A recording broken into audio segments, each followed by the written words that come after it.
30 movies, 3 short films, nearly 60 hours of footage, and all in 1 month, and all surrounding one actor's career. This is the Pattinson Project.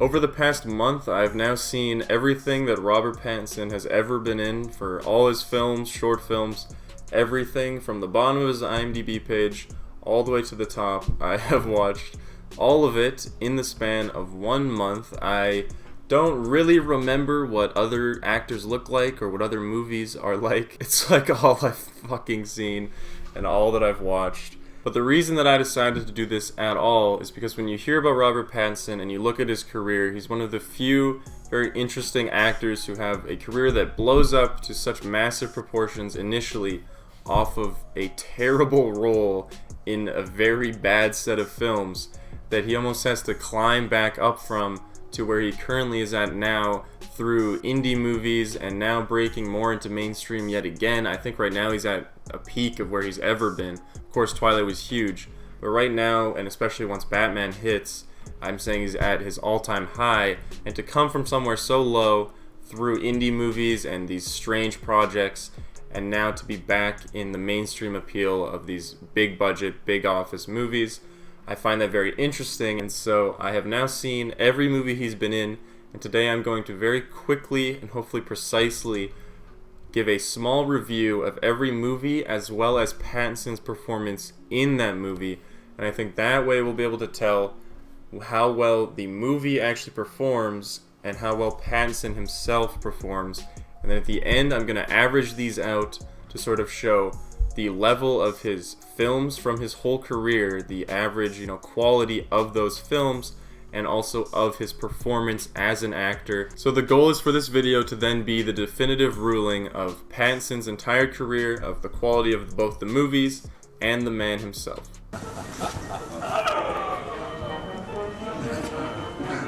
So say something.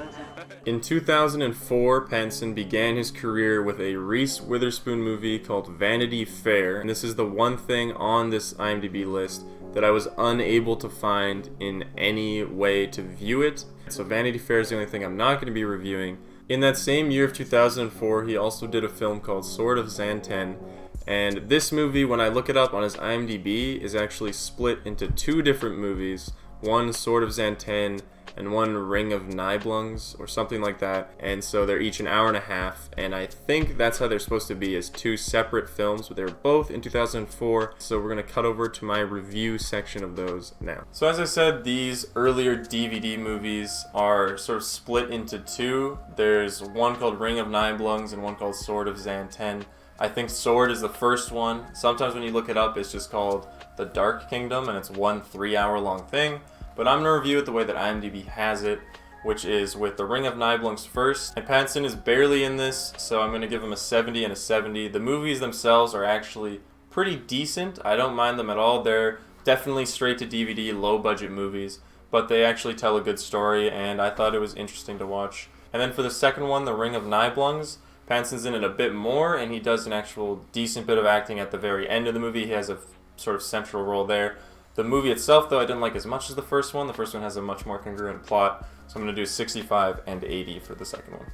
After those first straight-to-TV movies, in 2005, Robert Pattinson was then introduced into the Harry Potter franchise in Goblet of Fire, and this is where the world sort of first got their look at Robert Pattinson, got to know him, and he was a breakout character in that movie. Everyone likes him in that movie, and it was really the start of his big Hollywood career. I'm sure this is what got him Twilight. But it was his only movie of 2005. He then did 1 movie in 2006 and 1 movie in 2007. The former being The Haunted Airman in 2006, and the latter being The Bad Mother's Handbook in 2007. My favorite of the Harry Potter films, Goblet of Fire, is a great watch the whole way through, and it's really only held back by its slow pacing and long runtime.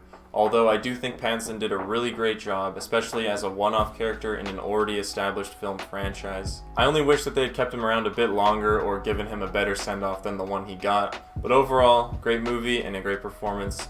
80 and 80. The Haunted Airman is a very good psychological horror film. Pattinson is really young but still really talented in this movie. It kept me interested the entire time and has some good scary moments as well. Not only is it scary to watch a movie in 240p on YouTube, but also spiders. And the only thing that really held it back was the ending, so it's going to be a 70 and an 80 for Pattinson. I know I said I wouldn't go too in-depth with movies he's not starring in, but with Bad Mother's Handbook, I just have to say, this movie is absolute trash. I'm not from across the pond, so maybe it's just my personal taste, but holy shit, this thing is bad. Let's take the worst Office character and give her her own movie. Okay, Dalen, you've seen The Office, right?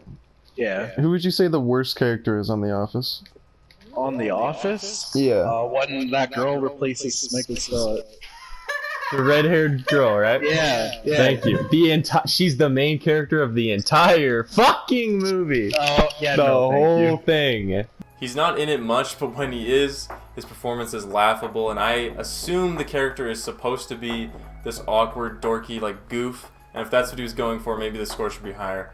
But overall, I just think the entire movie, everyone in it, and Pattinson's performance as well, is bad and just not worth watching at all. This movie was torture. So I'm giving it a 20 and a 40 for Pattinson, and a 20 is pretty generous. Take a look at some of it for yourself. Why so cross with me? I'm not the one who got you pregnant. Right, loser. Hey,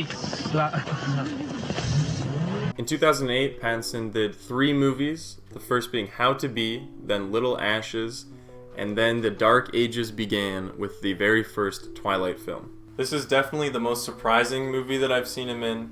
I mean, if you look at the poster, you just look at him. The man looks like an absolute dweeb, but this movie is very good. I don't know if maybe it's just because I can relate to the movie too much or what it is, but it just hit me in a way that I didn't expect.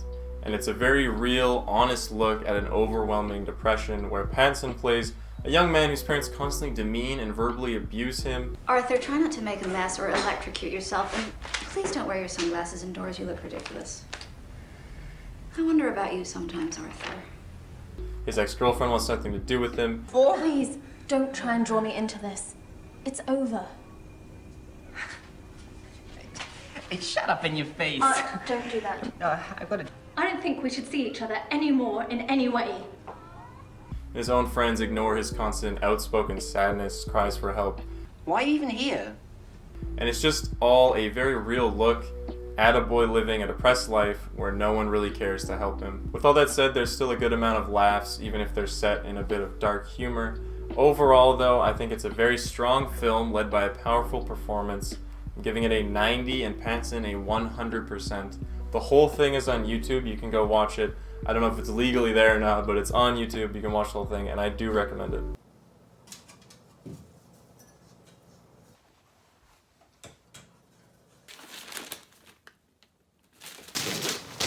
What are you doing, Arthur? Well, I'm sorry, Mother. I've just been having a really bad time lately, and I thought... Really, Arthur? In the kitchen? You're in my light, for goodness sake. Well, I'm sorry, Mother. I will go to another room. Sometimes I wonder about you, Arthur.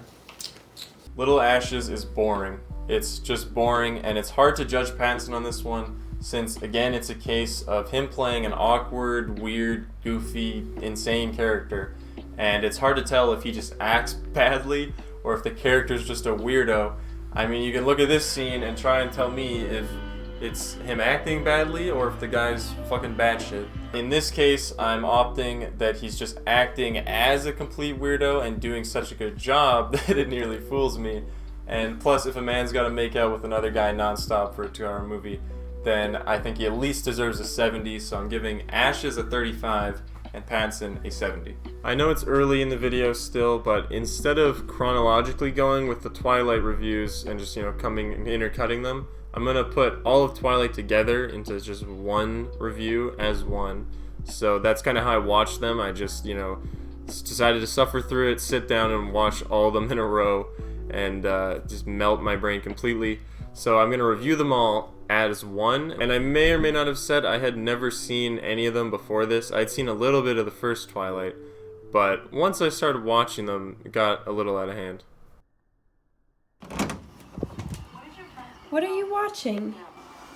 Fucking Twilight. It's fucking shit so far. God awful. I'm not really supposed to. Stay back! She has blood in her veins. You can feel her warmth.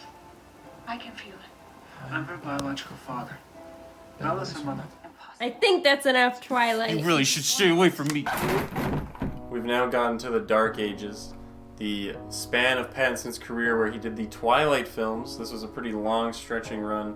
They're not very good, but I'm still going to review them for the video, and out of respect for the man himself, to really get into the Twilight headspace, I look like this now. Do not worry, this is not my new lifestyle, this is just for the Twilight section.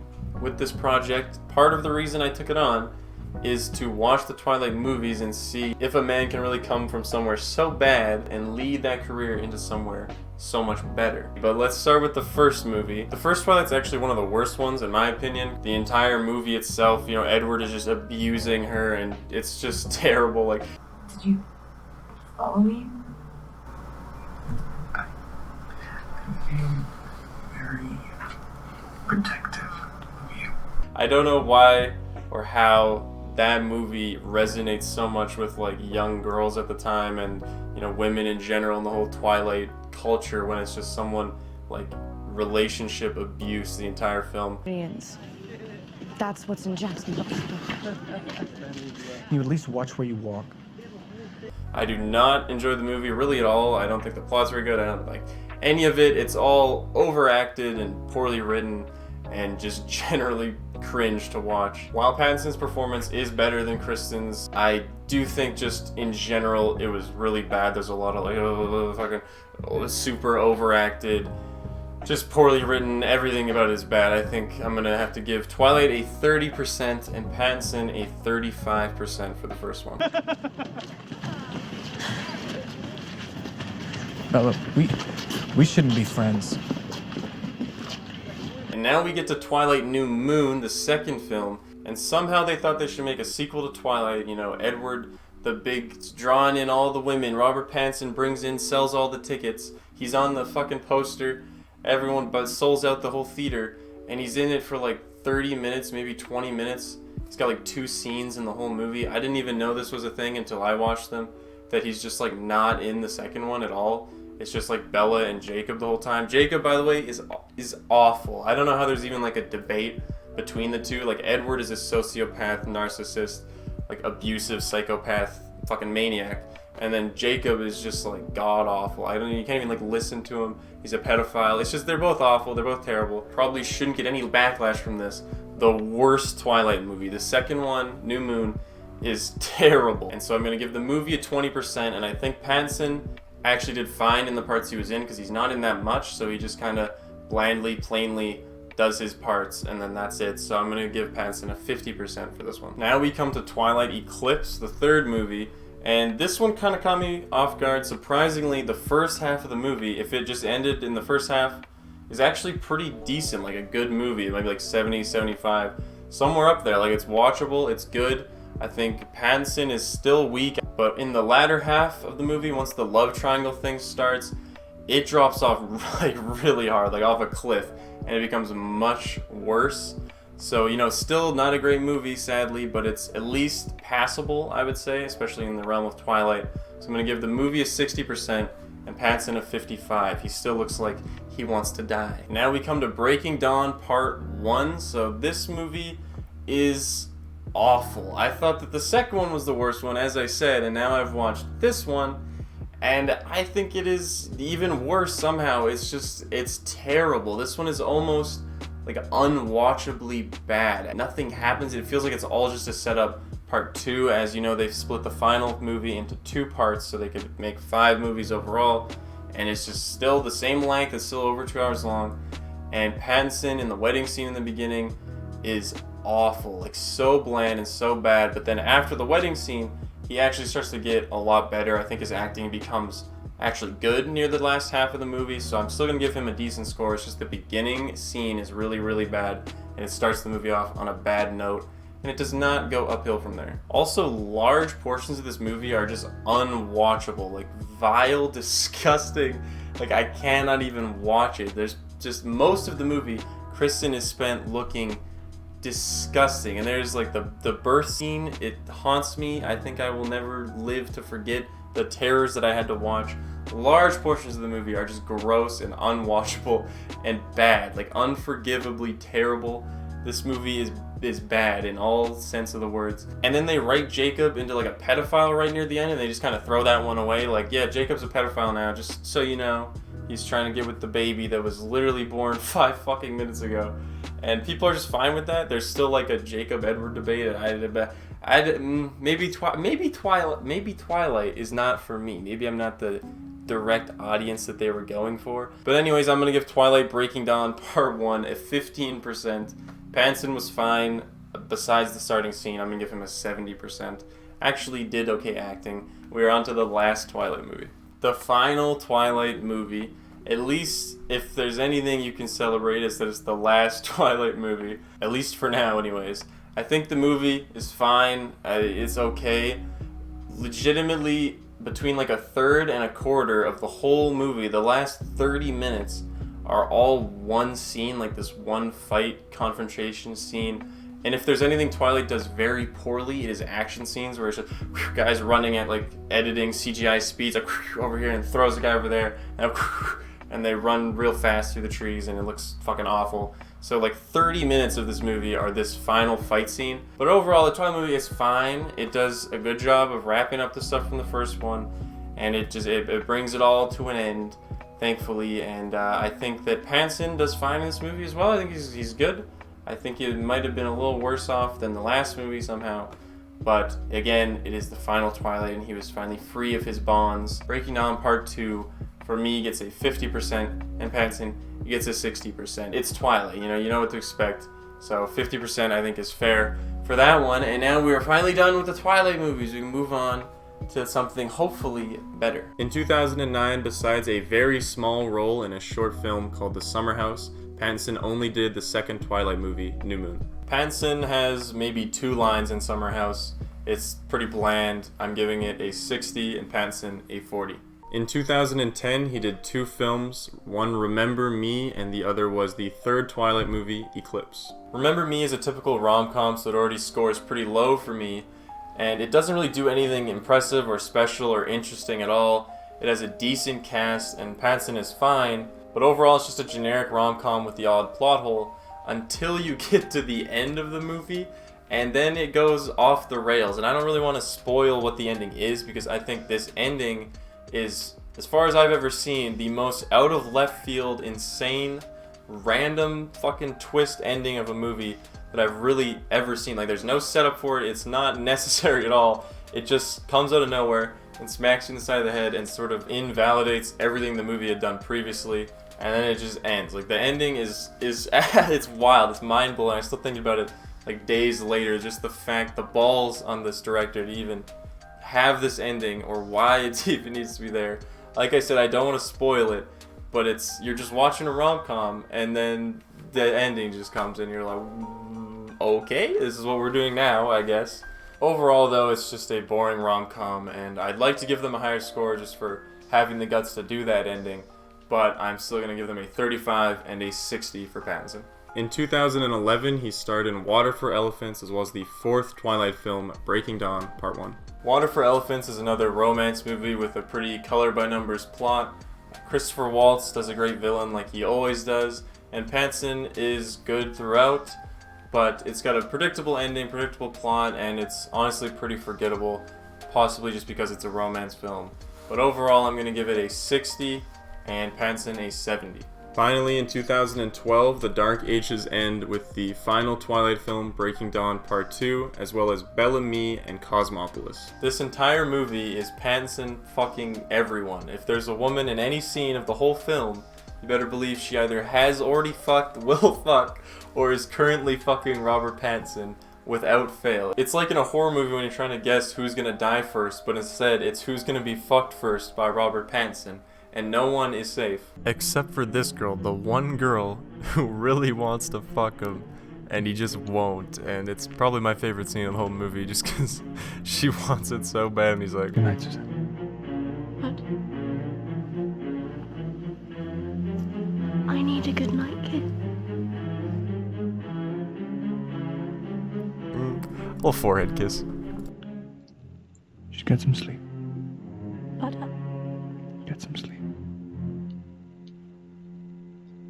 With that said, I really did enjoy Bellamy. I thought it was an interesting drama, and Pattinson did a phenomenal job. He's got a pretty long monologue right near the end that I thought was really well done. And I would maybe not recommend it if you're not into sort of romancy dramas. Overall, I'm going to give it a 75 and a 90 for Pattinson. It's just dialogue. This is nearly 2 hours of nonsense dialogue. You know, in the time travel movies, when everyone starts talking gibberish about quantum this and quantum that, that is this whole movie, except it's with like stock terms, and it's just nonsense exposition about bullshit. And the whole thing is almost only dialogue or like a sex scene of Pattinson groaning and moaning like he always does. And he goes the whole movie being sort of hunted by this guy who's going to kill him. That's sort of the premise. Someone's trying to kill him. You don't know who it is. And he finally finds out who it is. It should be the climax of the whole movie. And what do? They talk more.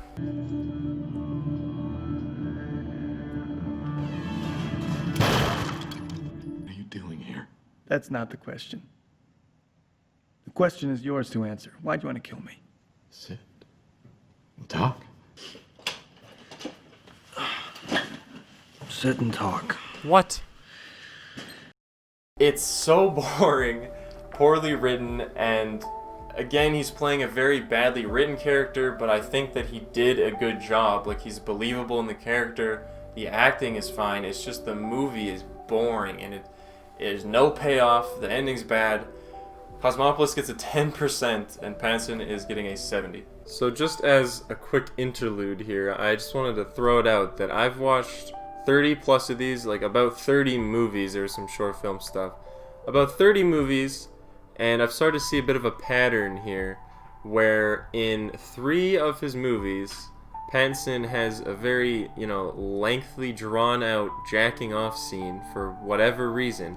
And if you factor out Twilight, which obviously has none of those, sadly, and you factor out movies he's not really starring in, 3 films jacking off explicitly is slightly outlandish. I can't think of another like high-level actor with this many masturbatory scenes. We had The Lighthouse, Damsel, and Little Ashes, all of which, The Lighthouse was pretty recent, where he just goes at it. And I don't know if it's like a blink 3 times for help, it's like a cry for help, jack off in 3 movies if you need to be rescued kind of a thing.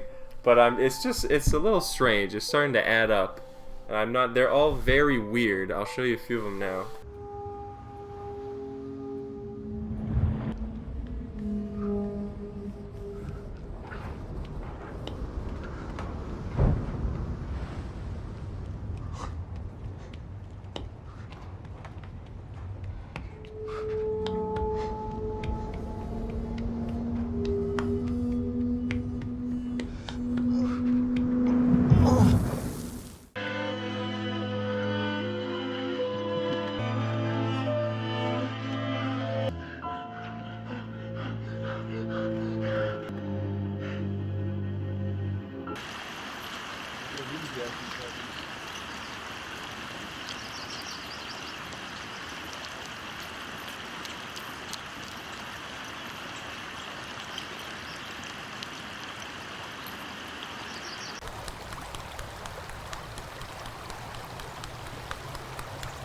Okay, cut. Hold on.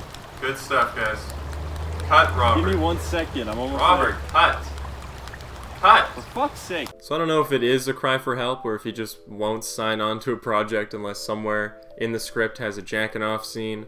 But it's just a little pattern I noticed. 10% of his movies have him just going at it. So keep that in mind. Maybe watch out for Batman 2021. Might have more than we anticipated. Jump ahead to 2014 and Pattinson begins his delve into indie movies. The Twilight films are behind him, and he's now beginning his indie career with The Rover and Maps to the Stars. The Rover is a very slow burn of a movie, very slow, but Pattinson delivers a great performance, and I enjoyed the movie. It was gritty and blunt, but just a little less grand than I could have hoped for. So 70 for The Rover, 90 for Pattinson. Where to begin? There are 2 indies on this list. This is one of them.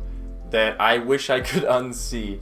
They are so strange and just bad shit. This movie probably is the most messed up movie that I've ever seen, and not just because of Pattinson's indies, but of just any movie ever that I've seen.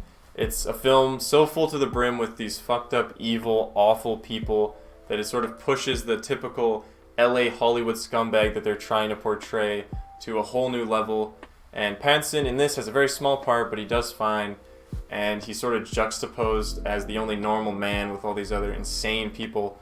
But the movie is something. I don't know what it is. It's something. I'm going to give the movie a 60 and Pattinson a 75. Would you fuck me if I asked you to for research? I don't know. Look at what I'm doing. How would we fuck? From behind? Good if you want. You want me to put my dirty finger in your ass while you fuck me? I mean, like, if you're asking that way, I'm not gay, but like, yeah. Please, yeah. Do you want me to take a fat shit on your chest? For research? No. No thanks on that one. You wanna fuck my holes? Yeah.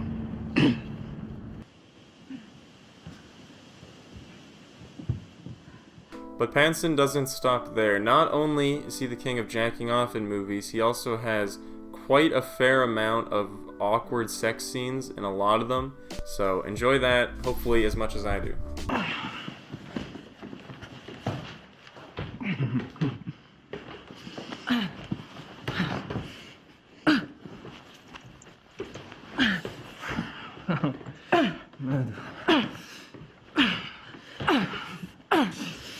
Slow down, slow down. Mano!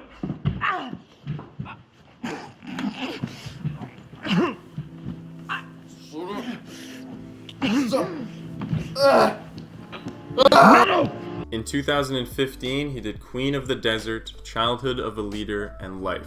Queen of the Desert is a Nicole Kidman movie with a little splash of Robert Pattinson here and there, and the movie, just like Pattinson's performance, is fine, nothing outstanding, but he plays Lawrence of Arabia quite well, so I'm giving it a 75 and an 80. You would think that a true story about a photographer just taking pictures would be boring, but to my surprise, I wound up really enjoying Life. This movie follows Pattinson playing real-world photographer Dennis Stock as he tries to photograph James Dean, who's played by Dane DeHaan. DeHaan kills it in this movie, and his scenes with Pattinson deliver a very thoughtful and well-told story, and I really enjoyed Life, so 75 and 85.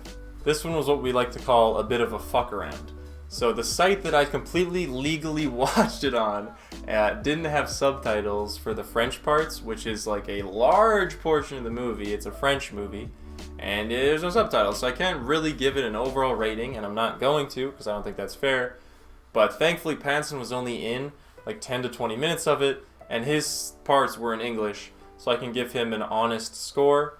Now, he had a pair of very small scenes with not much to do, but he was fine in them, so I'm giving him an 80. So I'm not going to rate the film at all, but I'm going to give Pattinson an 80.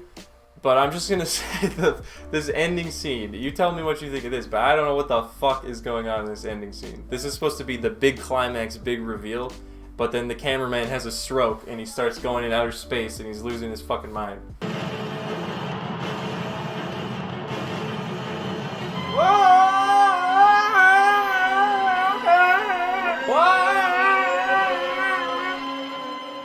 Just a PSA, I know it's all fun and games and we're all laughing, having a good time, but this literally goes on for 40 seconds straight with that droning noise, spinning and spinning and spinning. I don't know what the point of it is, or what kind of cinematography that is, but 40 seconds of spinning the camera might be a little much, I think possibly. In 2016, he was in a single film called The Lost City of Zee.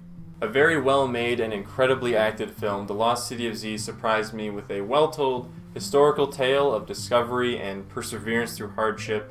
Just a bunch of lads in the jungle throwing down, and I loved this movie through and through, so I'm giving it a 90 and Pattinson a 100%.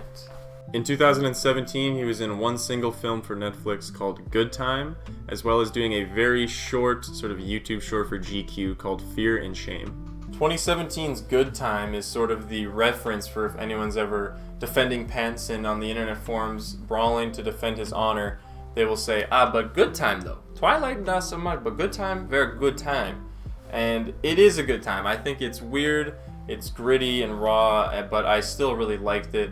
It's one of Pattinson's best performances by far, and it's definitely a worthwhile watch, even though it does feel slightly niche and sort of borders on indie. I'm going to give it an 85 and Pattinson a 90. Fear and Shame is just a video short. It's only 2 to 3 minutes long, but it's done very well, and Pattinson both wrote and starred in it. It has this sort of charming feeling of like a very well executed YouTube short. It's got top-notch acting while still managing to be genuinely funny and accurately displaying a rather dark subject matter all at the same time. If you want to check it out, it's on YouTube by GQ. I'm giving it a 100% and Pattinson a 95. You don't know where the hot dog's from. You don't know anything about hot dogs. Who are you trying to fool? It's fine. Just hail a taxi.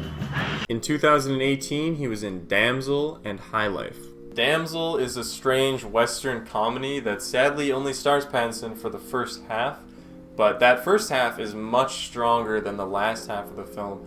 And if the movie just ended after the first hour, I would probably sit it more around like an 80%. It has good humor throughout, especially in Pattinson's parts, and the first part with him at the helm was funny and charming and great, and it just didn't maintain that course. So I'm giving the movie a 55, but Pattinson a 90.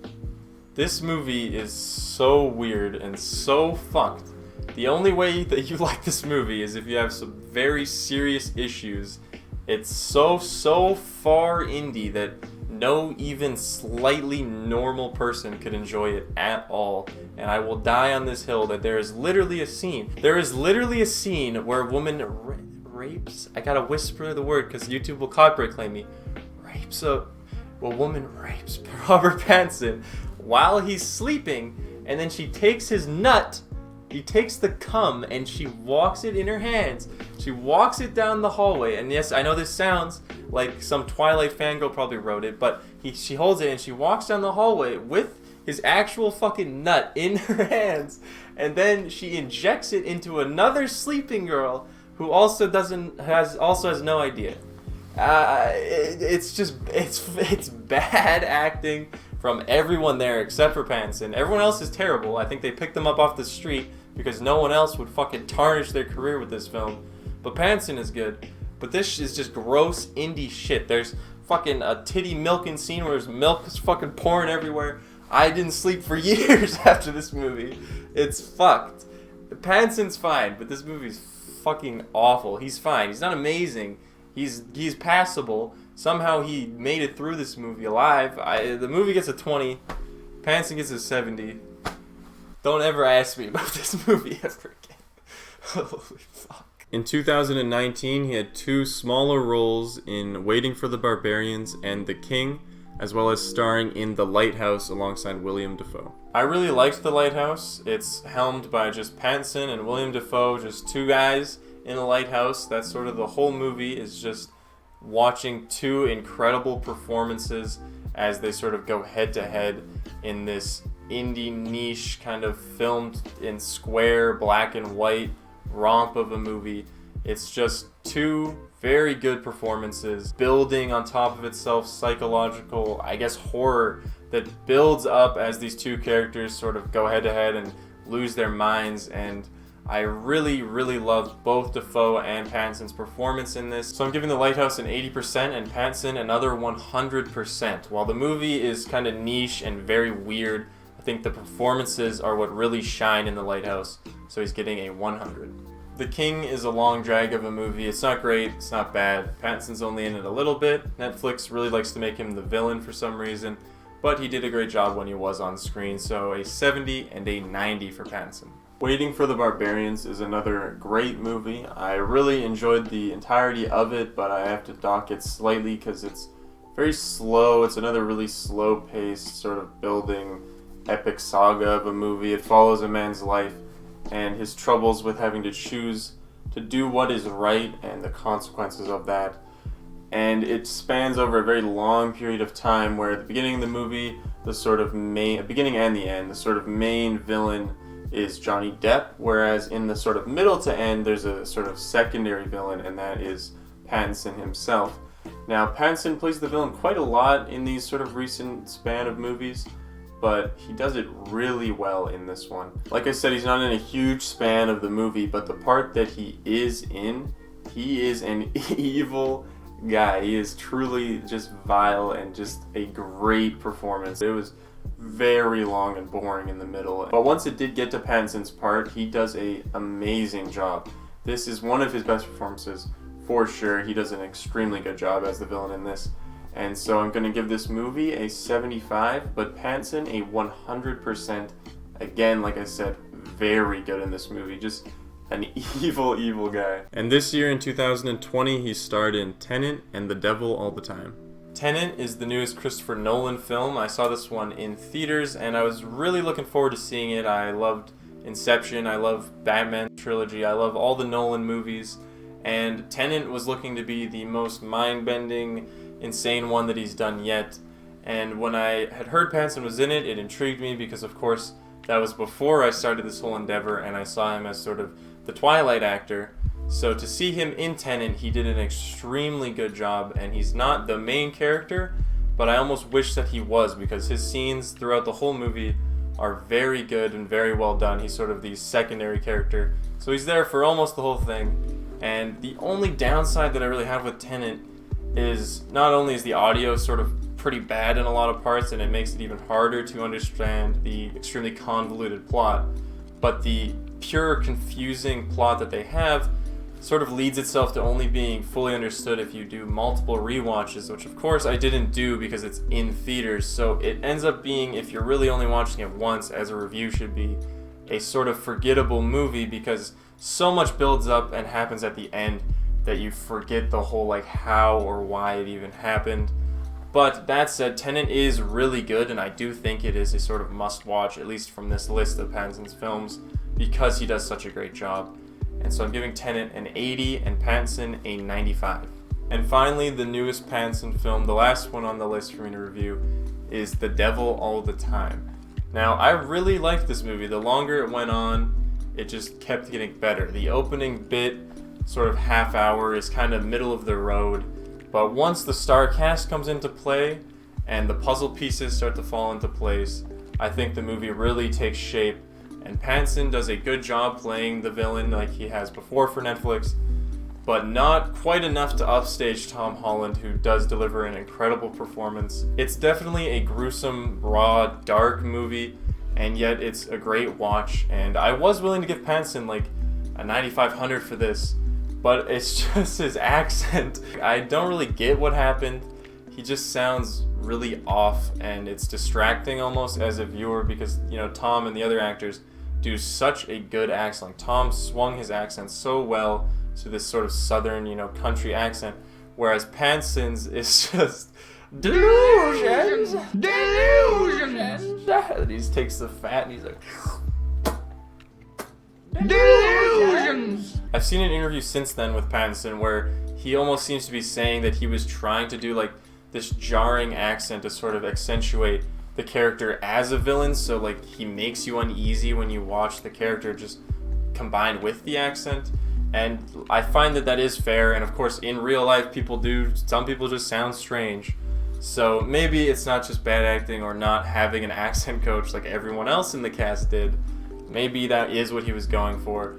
But overall, The Devil All the Time is a great movie. I'm scoring it slightly lower due to, you know, the beginning and the slow pacing, but I think it is an 80, and Pattinson can get a 90. Well, there it is. Every Robert Pattinson movie reviewed chronologically. I watched them all, I reviewed them all, and I scored Pattinson along the way. So now it's the moment of truth of what are the actual final tallies. Well, Pattinson got a 77%, and his movies got a 60%.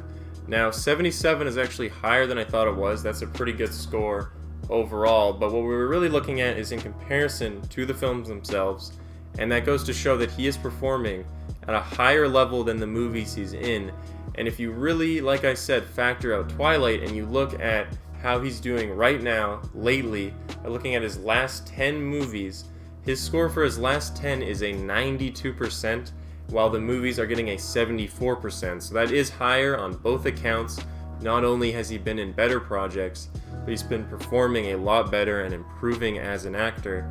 And that really goes to show that, at 92% out of the last 10, he really only had one where I didn't enjoy his performance as much as the others. And even then you can see that he's still performing much higher than the projects he's in. And I think it really does go to show that if you're still thinking of Robert Pattinson as, Edward from Twilight, that he's gone so far beyond that now, and even before Twilight with projects such as How to Be, he's always been at a much higher level than what he was most widely known for, which was, of course, Twilight. And I was pleasantly surprised completely doing this. I thought going in that there's a good chance it's going to be torture, and while parts of it were, and a lot of these movies were really bad or artsy or just hard to suffer through, Pattinson was one of the lights shining throughout all of them.